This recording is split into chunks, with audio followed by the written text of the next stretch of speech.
Recién con Viviana Isasi sobre cómo está el vínculo, ¿no?, de Javier Milei con los gobernadores. Y te quiero preguntar, porque hay información que vos tenés justamente con los famosos aportes del Tesoro Nacional, los ATN, que es parte de esta pelea, de esta lucha que están teniendo los gobernadores con o contra el gobierno nacional. De hecho, es parte de la media sanción que hubo en el Senado. ¿Qué fue lo que pasó a lo largo del tiempo con los ATN y cuánto le puede llegar a modificar esto al gobierno si tienen la sanción definitiva en diputados? Bueno, gran informe del IERAL que muestra que entre 2017 y 2025 se transfirió en promedio un 26% de los ingresos de fondo de cada año. Es decir, nunca se transfieren total. A excepción del 2020 a 2023, donde se transfirió el 89% de recursos. ¿Por qué? Porque estábamos en pandemia. O sea, efectivamente había una situación excepcional. Entre enero de 2017 y junio de 2025 se transfirieron a las provincias el 48%, mientras que el resto quedó a cargo de las cuentas del gobierno nacional. ¿Qué quiero decir? Bueno, ahora justamente este cambio de lo que se está legislando implica que, bueno, todos esos ATNs vayan efectivamente a las provincias, al igual que el impuesto a los combustibles líquidos, como lo que ha resuelto el Congreso de la Nación. Creo que ahí efectivamente, lo estaba escuchando ustedes, tiene que ver un poco con esta negociación de las provincias, forma de negociación en el Congreso de la Nación, diciendo, bueno, necesito más recursos. Mi gran duda es si efectivamente se necesitan esos recursos. ¿Qué pasará con los recursos extraordinarios que las provincias fueron imponiendo sobre el contribuyente? Estoy hablando de ingresos brutos, tasas municipales, pero es otro debate, pero forma parte, digamos, de decir, bueno, cómo de alguna manera tengo mayor nivel de ingreso, ¿no? Escuchemos al presidente Milei cuando decía cuál es el objetivo, según la visión del gobierno, sobre lo que pasó el otro día y lo que puede pasar de parte de los gobernadores y senadores. Mirá. Quieren destruir al gobierno nacional. ¿Todos? Sí, obvio, claro. A ellos no les importa, digamos, si los argentinos van a estar peor o mejor. A ellos les importa el poder y la de ellos. Todos los gobernadores contra usted. La intención de ellos es romper todo. Es romper todo. ¿Qué pensás?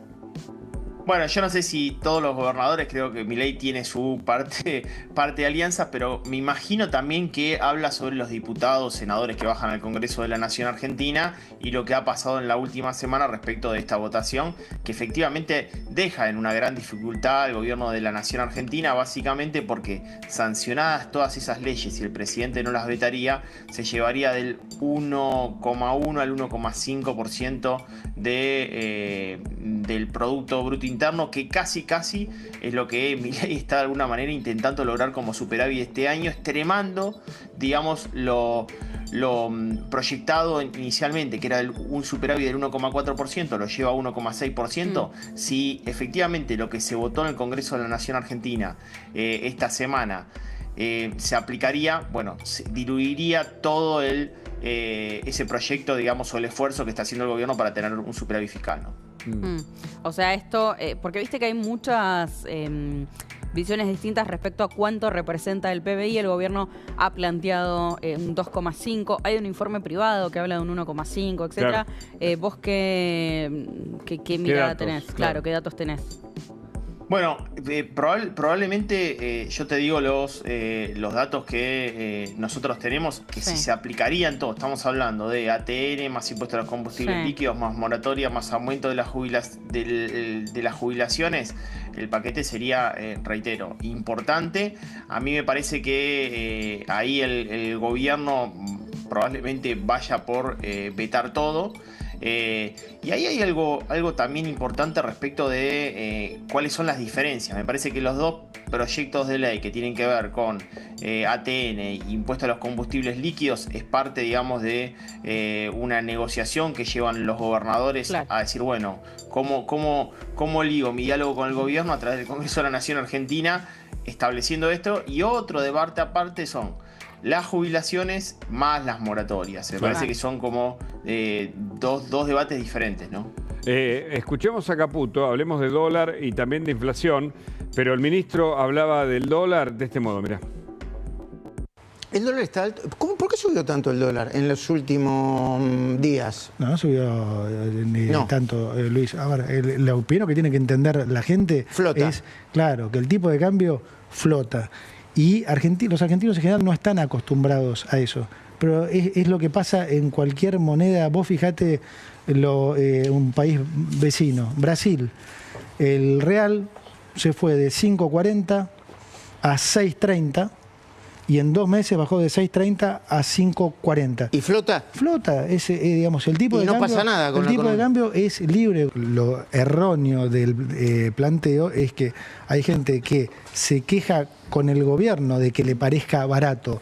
Vos te podías quejar con el gobierno anterior si te parecía barato porque no tenías acceso a ese dólar de 300. Tenías que ser amigo de los funcionarios o coimearlos. En ese sentido, obvio, dijo, entonces, si te parece barato, obvio, si te comprá parece, porque es un bien ¿cómo barato. te me vas a venir a quejar a mí? Si te parece barato, compralo. Y si te parece caro, vendelo.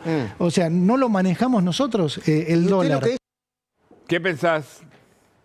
Bueno, varios puntos. Primero, con este nuevo tipo de cambio se mueve 5,6%, 5,7% depreciación del peso frente al dólar. Dato interesante, si vos tomás el tipo de cambio de julio, este dólar paralelo a 1.300, tipo de cambio oficial 1.276, ¿saben cuánto estaba nominalmente el tipo de cambio en julio del año pasado? ¿Cuánto?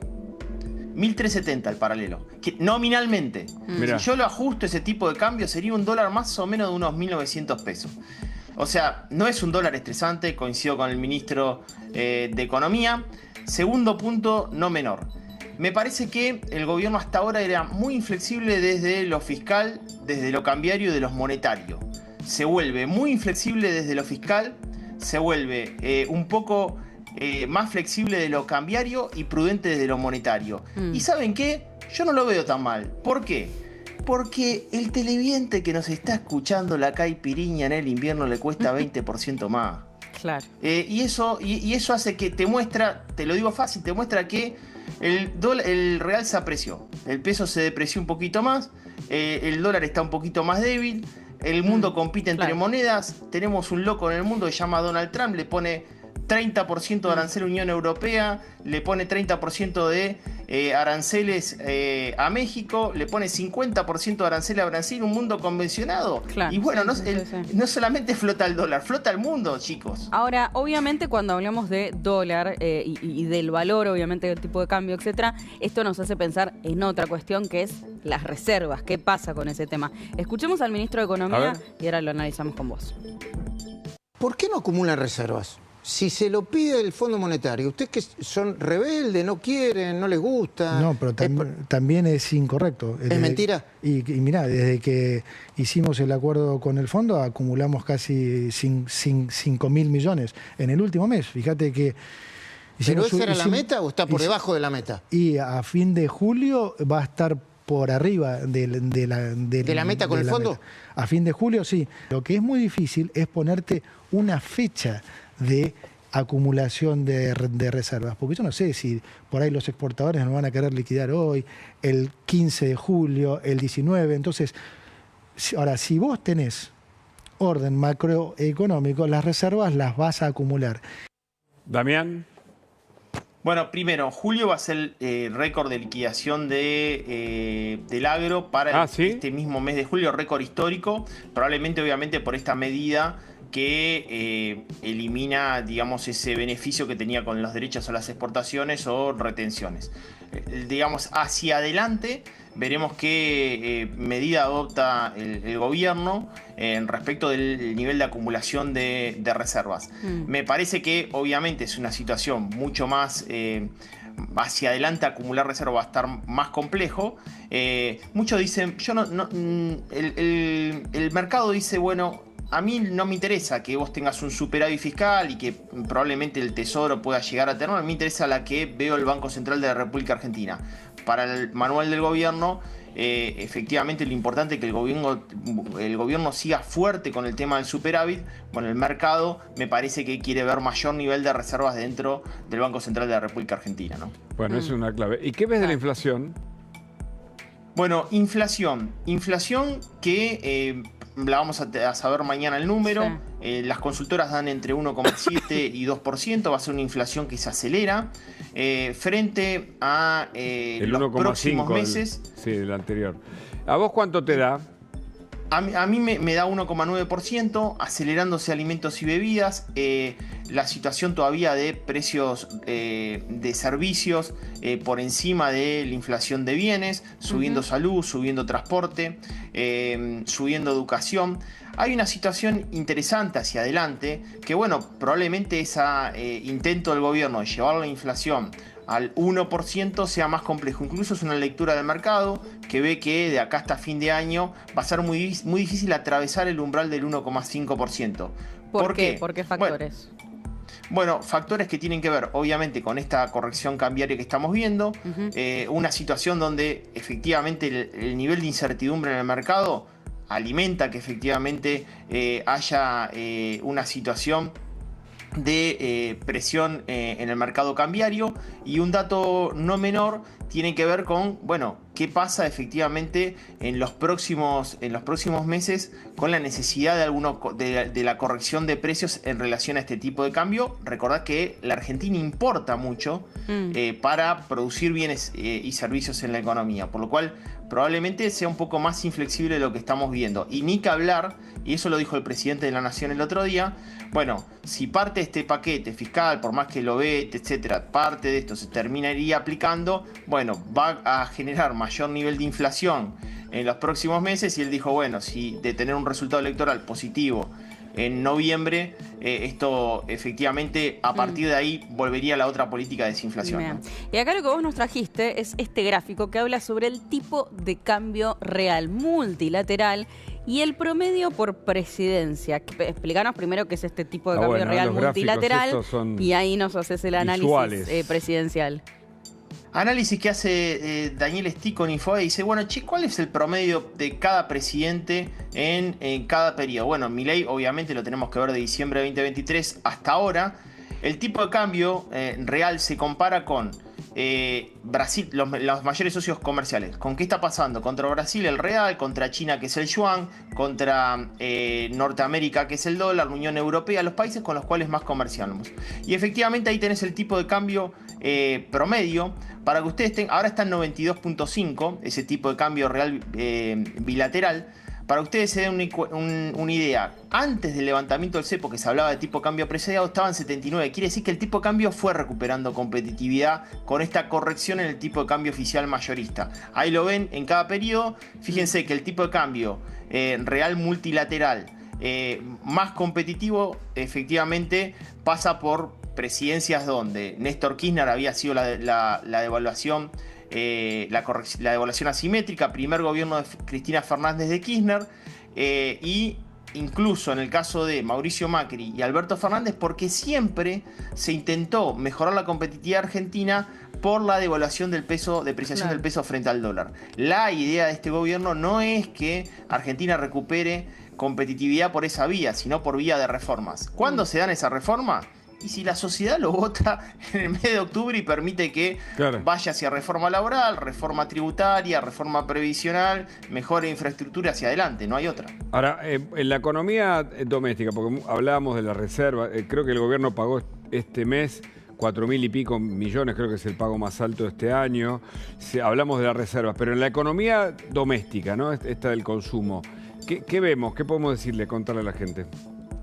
Consumo masivo todavía muy delicado, tenés un consumo desdoblado todavía. Dato interesante, los préstamos en Argentina siguen creciendo por encima del nivel del depósito. Dato de la consultora Quantum de esta semana. Los niveles de préstamo crecen 3 veces más que los niveles de depósito. La economía tracciona fuertemente por los créditos, por lo cual favorece bienes durables, favorece autos récord de venta, favorece motos, electrodomésticos, artículos para el hogar, vivienda todavía con buen nivel de escritura. Cuando vas a consumo masivo, tenés dos lecturas que yo particularmente hago. Una lectura es decir, bueno, en términos interanuales los volúmenes es muy difícil que suban porque todavía hay un efecto de estoqueo del año pasado. Interanualmente, cuando medís julio versus julio, junio versus junio. Y en el desestacionalizado tampoco crece tanto consumo masivo. Alimentos, bebida, artículos de limpieza y cuidado personal. Ventas minoristas en una situación similar. Cayendo interanualmente, pero tampoco creciendo mucho frente al desestacionalizado. Gran variable ahí es el salario, ¿no? ¿Qué está pasando con el salario? Salario público por debajo de la inflación, salario registrado privado muy en línea con la inflación, y el único que crece en términos reales es el no registrado. Estamos hablando de monotributistas, cuentas propistas, etcétera, que crece más que los otros dos, ¿no? Entonces hay una situación ahí que es muy dependiente de la situación de crédito en el mercado. ¿Es competencia de mercado eso? ¿Cómo lo analizás? Porque el honorario, digamos, llamado habitualmente, es el único que crece por encima de la inflación. Bueno, ten en cuenta que sí es real que para medir volúmenes en el mercado doméstico, los actores fueron cambiando. Hay intensidad competitiva en el mercado. Primero porque tenés un industrial que probablemente todavía no modificó sus niveles de economías de escala respecto de los altos niveles de stock que contempla. Para mucha industria producía mucho porque efectivamente estoquearse era un gran negocio porque iba a una variación de precios futura y uno especulaba con esa situación. Pero ahora tenés importación en el mercado interno, tenés el courier, tenés el turismo de frontera, etc.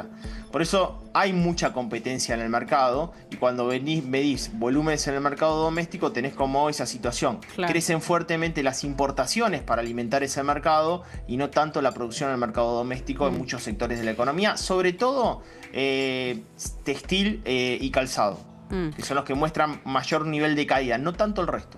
Hablemos del mercado, pero en otro nivel. Y te pido este tuit que tiene que ver con las LECAPs, ¿no? Porque trajiste información en este sentido. Desarme del EFI, que van hacia LECAP. ¿Por qué? Se derrumbó 41% lo que son las tasas cauciones a un día, 22% las tasas a una semana, y esto comprimió hasta 300 puntos básicos las tasas LECAP en mercado secundario. Los plazos fijos irán a 27%, a 29 TNA, y las cuentas remuneradas del 20 al 23%. ¿Qué significa todo esto que acabo de leer, que es información que aportás vos, ¿no? Y ahí lo estamos viendo en manera gráfica.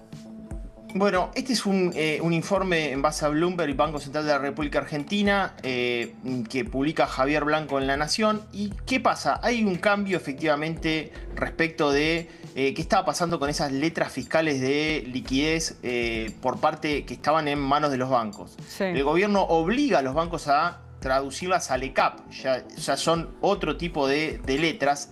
Y eso hizo que haya mucho peso excedente en el mercado. Eso está haciendo que se derrumben los niveles de tasa. Entonces, para la gente que nos está mirando, tasa de plazo fijo, que llegó a estar en orden 35 al 37%, bueno, ahora iría del 27 al 29%. Baja la tasa de plazo fijo. Cuentas remuneradas, ¿qué son cuentas remuneradas? Los fondos money market, que son los que están detrás de las billeteras digitales. Sí. Bueno, tasas que van a estar en el orden del 20-23%. Bajan los niveles de tasa. ¿Cuál es la positiva esta? Y veamos la positiva. La positiva es que cuando tasa activa y tasa pasiva van cambiando, bueno, para aquel que tenga que financiarse en el mercado, para capital de trabajo, para aquel que tenga que financiarse con créditos personales o tarjeta de crédito, debería esto también alimentar la baja de tasas que están elevadas, están en el orden del 70-80%, ¿no? Y un dato, y digo este dato que es importante, PYME, qué desastre hicieron en el Congreso de la Nación, con casi un golpe al financiamiento de las pymes con las sociedades de garantía recíproca. ¿Por qué? Porque ustedes saben que parte, digamos, de los aumentos a los jubilados se van a financiar efectivamente con lo que son excepciones impositivas que tenían las sociedades de garantía recíproca. ¿Qué es una sociedad de garantía recíproca? Fácil para que la gente lo entienda. Son socios que se juntan y dicen, che, vamos a financiar a las pymes. Las pymes son las mayores generadoras de empleo. Entonces, ustedes piensen lo siguiente. Las pymes, que son las mayores generadoras de empleo, efectivamente perderían o tendrían un mayor nivel de costo por financiarse en el mercado. ¿Cómo se financia un jubilado?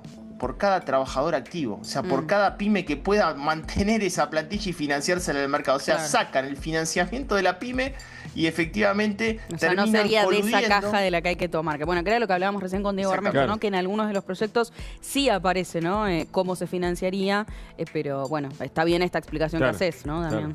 No es ese el lugar. Y una cuestión importante respecto del tema de jubilados, que también me parece importante y razonable decirlo.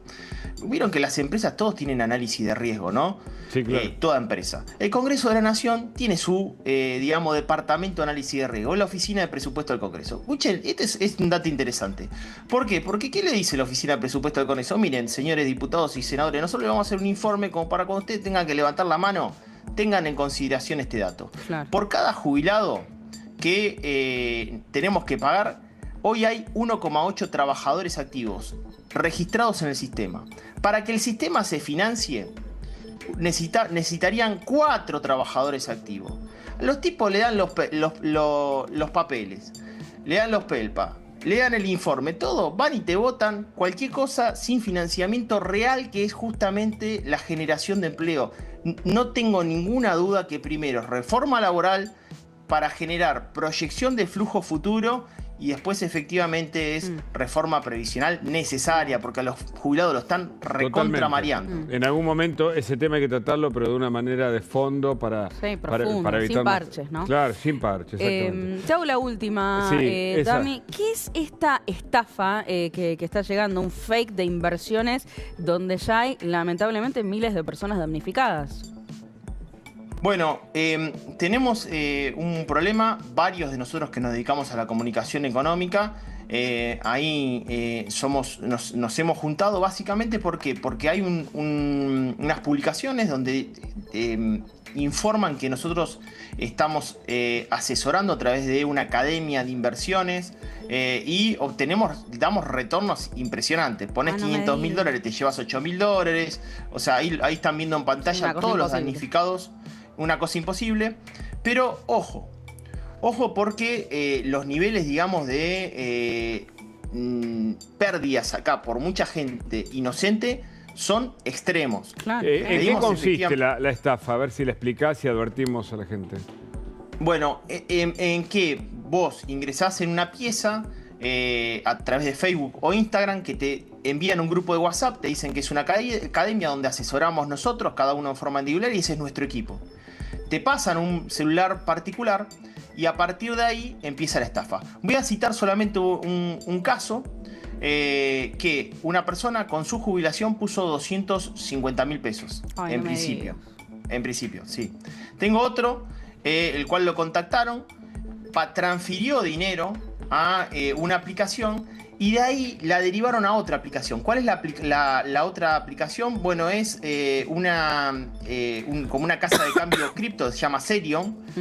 Y ahí transfirió un importe de $20.500, chicos.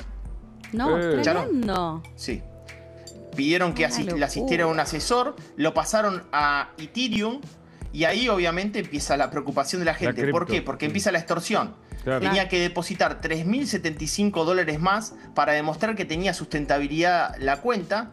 La presionaron, cayó de vuelta y le terminan diciendo que si no transfiere esa plata la van a denunciar por lavado de dinero. Ojo que esto está jodido. Ojo que esto está jodido. Estamos viendo el video, un montón de gente muy reconocida. Que están usando la imagen de ustedes, ¿no?